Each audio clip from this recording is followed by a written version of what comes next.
Դուք գիտեք, որ նույն կենդանին, որը պատմության մեջ դարձել է հոգևոր անմաքրության խորհրդանիշ, այսօր բժշկության մեջ օգտագործվում է որպես մարդու օրգանների փոխպատվաստման կենսական մոդել։ Բայց ավելի զարմանալին այն է, որ գիտնականներն այս կենդանուն անվանում են վիրուսային խառնարան, որտեղ ծնվում են նոր պանդեմիաները։ Բարև ձեզ, դուք Արգան բլոգի YouTube-յան ալիքում եք։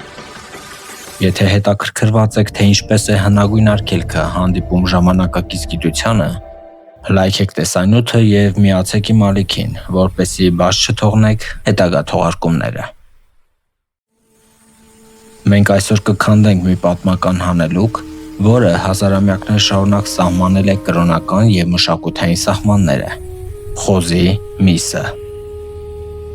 Պարադոքսն այն է, որ այս միսը հակառակ բոլոր արգելքների մնում է ամենաշատ սպառվող միսը աշխարհում։ Այսօր մենք կուսումնասիրենք բոլոր շերտերը՝ հին օրենքներից մինչև ժամանակակից համաճարակային ռիսկերը։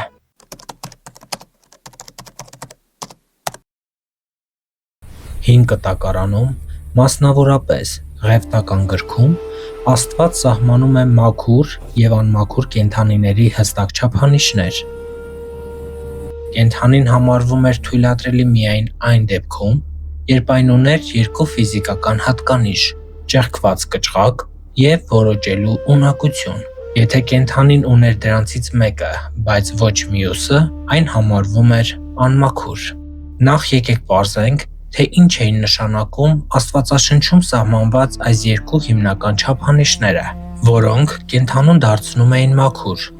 այսինքն ուտելու համար թույլատրելի։ Ճեղքված կչղակ։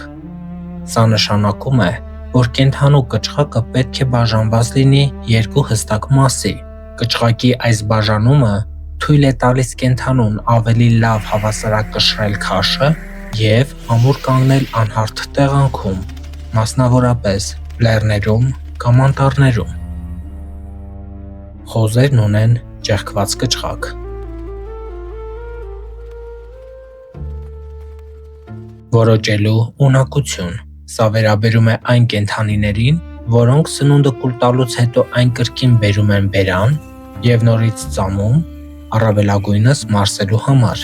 Ժամանակի ընթացքում այս արտահայտությունը կարող էր ընկալվել նաև որպես նախկինում մարսված սնունդը կրկին ծամելու ցանկության գործողություն։ Որոջող կենդանիները, ինչպես կովերը, ոչխարները և ուղտերը, այս երկրորդ գործընթացի կարիքն ունեն սննդանյութերը լիովին յուրացնելու համար։ Խոզերը չեն որոջում։ Խոզը հենց այդ անմաքուր կատեգորիայի մեջ էր ընկնում, քանի որ այն ուներ ճեղքված կչղակ, բայց չէր կրծում որոջը։ Հուդայականության և հետագայում իսլամի կողմից այս արգելքը հիմնականում բացատրվում էր նրանով, որ կենդանին, որը խախտում է դասակարգման տիեզերական կարգը, ունենալով կիսատ հատկանիշներ, դառնում է սահմանային կամ անհանգստացնող, մշակութային առումով անուտելի։ Կենդանու անմաքրության կանոնը ոչ թե միայն հիգիենայի մասին էր, այլ ավելի շատ ինքնության և աստվածային կարգին հավատարիմ մնալու մասին։ Աստվածաշնչում խոզը հաճախ օգտագործվում է ոչ միայն սննդային արգելքը, այլև հոգևոր և բարոյական անկումը ցույց տալու համար։ Աստվածաշնչյան տեքստերում խոզը հաճախ մարմնավորում է անխոհեմությունը և այն մարդկանց, ովքեր մտադիր են միայն բավարարել մարմնական ցանկությունները։ Առակաց գիրքը համեմատում է ոսկե մատանին խոզի քթի հետ, ինչը նշանակում է արտաքին գեղեցկության անհամատեղելիությունը ներքին առաքինության բացակայության հետ։ Նոր կտակարանում Հիսուսը խորհուրդ է տալիս մարգարիտները խոզերի առաջ չգցել, ինչը խոզերին դարձնում է այն մարդկանց կերպարը, ովքեր ի վիճակի չեն գնահատել հոգևոր ճշմարտությունը։ Անառակ որդու առակում որդու համար ամենացածր և ամենաանպատվաբեր աշխատանքը հենց խոզերին կերակրելն էր։ Սա ցույց էր տալիս, որ նա որդու կարգավիճակից հասել էր անմաքուր կենդանուն հավասար մակարդակի։ Քրիստոնեության մեծ մասը չի պահպանում խոզի մսի արգելքը, քանի որ ըստ նոր կտակարանի Աստված վերացրել է այդ սահմանափակումները։ Պետրոս առաքյալի տեսիլքում, երբ նրան ցուցադրվեց անմաքուր կենդանիներով լի կտավ,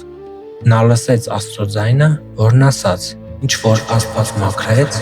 դու անմաքուր մի կոչիր»։ Սա խորհրդանշում էր այն, որ մաքրությունը այլևս չի սահմանափակվում ֆիզիկական սննդային օրենքներով, այլ հոգու և հավատքի վիճակով։ Քրիստոնեության մեջ սննդային արգելքների վերացումը շեշտում էր, որ մաքրությունը ֆիզիկական սահմանափակումներից տեղափոխվում է դեպի հոգու վիճակ։ Իսլամում խոզի միսը կտրականապես արգելված է (հարամ) և համարվում է անմաքուր։ Ղուրանը հստակ արգելում է դրա սպառումը, բացառությամբ այն դեպքերի, երբ սովի պատճառով մահվան վտանգ կա, իսկ այլ ուտելիք չկա։ Մուսուլմանների համար արգելքը հավատարմության և աստվածային հրահանգին անվերապահ հնազանդության նշան է։ Սիկհիզմում, ի տարբերություն հուդայականության և իսլամի, խոզի մսի վրա ուղղակի կրոնական արգելք չկա։ Այնուամենայնիվ, սիկհիզմը արգելում է ցանկացած միս, որը մորթվել է ծիսական մեթոդներով։ Այսինքն, այստեղ արգելքը ոչ թե կենդանու տեսակի, այլ մորթի մեթոդի վրա է կենտրոնացած։ Սիկհերը հաճախ խուսափում են խոզի մսից մուսուլմանների ներկայությամբ, ցուցաբերելով մշակութային հարգանք, սակայն սա կրոնական պարտադիր արգելք չէ։ Խոզի արգելքը արագորեն դուրս եկավ սննդային սահմաններից և դարձավ բարոյական և հոգևոր անկման խորհրդանիշ։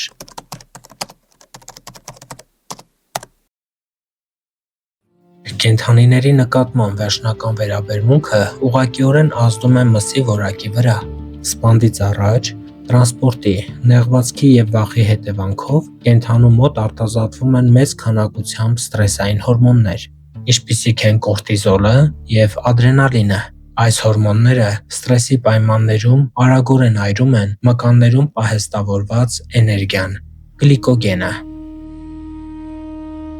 Գլիկոգենը կենսական նշանակություն ունի մսի համար, քանի որ մորթից հետո այն վերածվում է կաթնաթթվի, իջեցնելով մսի թթվայնությունը։ Եթե գլիկոգենը սպառվում է սթրեսի պատճառով, ապա միսը չի կարողանում ճիշտ թթվայնանալ։ Արդյունքը լինում է ցածր որակի միս, գունատ և կոշտ, որը մեծ քանակությամբ հյութեր է կորցնում։ Սա ցույց է տալիս, որ էթիկական վերաբերմունքը ուղղակիորեն բարձրացնում է սպառվող մթերքի սննդային արժեքը։ Արևելյան հոլիստիկ համակարգերը, ինչպես օրինակ Այուրվեդան, միսը դիտարկում են ոչ թե միայն քիմիական բաղադրությամբ, այլև էներգետիկ ազդեցությամբ։ Այուրվեդայում խոզի միսը իր քաղցր, տաք և հատկապես յուղոտ հատկություններով համարվում է տամասիկ։ Տամասիկ սնունդը, ըստ այուրվեդական իմաստության, ծանրացնում է մարմինը, դանդաղեցնում է մարսողությունը և կարող է առաջացնել մտքի ծանրություն կամ մշուշ։ Խոզի միսը ավելորդ ճարպ է կուտակում մարմնում, ինչը մեծամասնության դեպքում հանգեցնում է դանդաղկոտության և մարսողական ուղիների խցանումների։ Այս տեսակետը նախազգուշացնում է ոչ միայն ֆիզիկական հիվանդությունների, այլև մտքի վրա բացասական էներգետիկ ազդեցության մասին։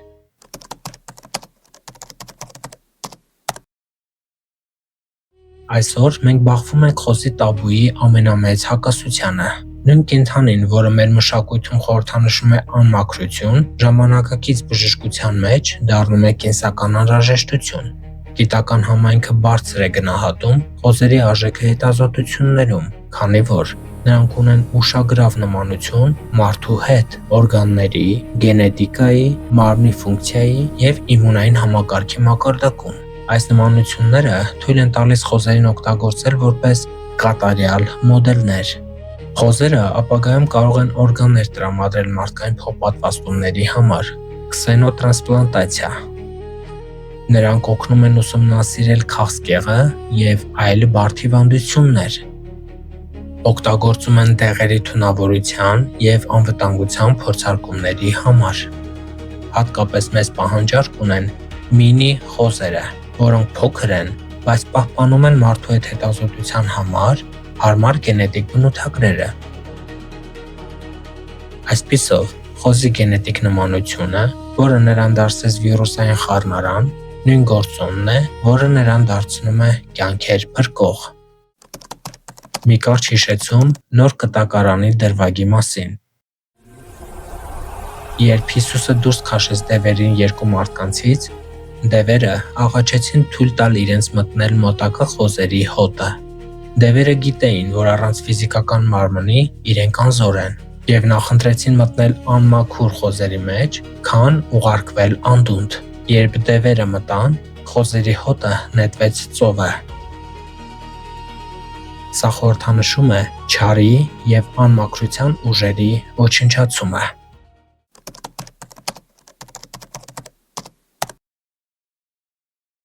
Արգելքի առողջապահական բացատրությունը ամենահինն է։ Մինչ հին ժամանակներում մարդիկ տեղյակ չէին մանրադիտական պաթոգենների մասին, նրանք գիտեին, որ խոզի միսը, հատկապես թերեփած կամ հում վիճակում, ավելի մեծ ռիսկ էր պարազիտներից, ինչպիսին է տրիխինելոզը։ Այսպիսով, սննդային օրենքը գործում էր որպես պաշտպանիչ մեխանիզմ այն մարդկանց համար, ովքեր չունեին ժամանակակից հիգիենայի և պատրաստման միջոցներ։ Վիրուսների դիմացկունությունը հաճախ շատ բարձր է։ Օրինակ, աֆրիկյան խոզի ժանտախտի վիրուսը չնայած անվտանգ է մարդկանց համար, սակայն ցույց է տալիս, որ խոզի վիրուսները կարող են չափազանց երկար գոյատևել։ Այս վիրուսը կարող է պահպանվել վարակված մսի մեջ 5-ից 6 ամիս, նույնիսկ եթե այն ծխեցված է կամ մասամբ եփած։ Այսօր անասնապահական ռիսկը նոր մակարդակի է բարձրացել, պայմանավորված ժամանակակից գործարանային անասնաբուծությամբ։ Երբ հարյուրավոր կենդանիներ կուտակված են փոքր տարածքներում, ստեղծվում են իդեալական պայմաններ հիվանդությունների արագ փոխանցման և մուտացիայի համար։ Խոզերն ունեն յուրահատուկ կենսաբանական դեր, որպես վիրուսային հիվանդությունների առաջացման կենտրոններ, քանի որ նրանք մշտական կոնտակտի մեջ են լինում և մարդկանց, և թռչունների հետ, և քանի որ նրանց գենետիկական նմանությունը մարդկանց հետ բավականին մեծ է, խոզի բջիջը կարող է միաժամանակ վարակվել մարդկային, թռչնային և խոզի վիրուսներով։ Այս գործընթացը թույլ է տալիս վիրուսներին խառնել իրենց գենետիկ նյութը և ստեղծել նոր, մարդկանց համար վտանգավոր հիբրիդային շտամներ։ Այս պատճառով գիտնականները խոզերին անվանում են վիրուսների խառնարաններ։ Ֆերմային աշխատողները, որոնք ինտենսիվորեն շփվում են կենդանիների հետ, հաճախ դառնում են կամրջային բնակչություն, փոխանցելով նոր վարակները կենդանիներից դեպի լայն հանրություն։ G4 խոզի գրիպի շտամի հայտնաբերումը, որը հիբրիդ է կազմված թռչնային, պանդեմիկ և այլ խոզի վիրուսներից, ցույց է տալիս, որ հնագույն արգելքը ստացել է նոր, համաճարակային արդարացում։ Ժամանակակից առողջապահական մտահոգություններից է նաև հեպատիտ E վիրուսը, որը լյարդի վարակ է։ Չնայած այս վիրուսը հիմնականում տարածվում է աղտոտված ջրով ցածր սանիտարական պայմաններում, սակայն զարգացած երկրներում դեպքերը հաճախ պայմանավորված են կենդանական ծագմամբ։ Խոզերը հեպատիտ E վիրուսի հիմնական կրողներն են։ Մարդիկ կարող են վարակվել այս վիրուսով, ուտելով չեփված կամ թերեփված խոզի միս, հատկապես խոզի լյարդ պարունակող մթերքներ։ Թեև մեծահասակների մեծ մասը թեթև է տանում հիվանդությունը, սակայն այն կարող է լուրջ հետևանքներ ունենալ։ Հատկապես ռիսկային են հղի կանայք և իմունային համակարգի խնդիրներ ունեցողները, օրինակ, օրգանների փոխպատվաստում ստացածները, որոնց մոտ հեպատիտ E վիրուսը կարող է վերածվել քրոնիկ վարակի կամ հանգեցնել լյարդի լուրջ վնասների։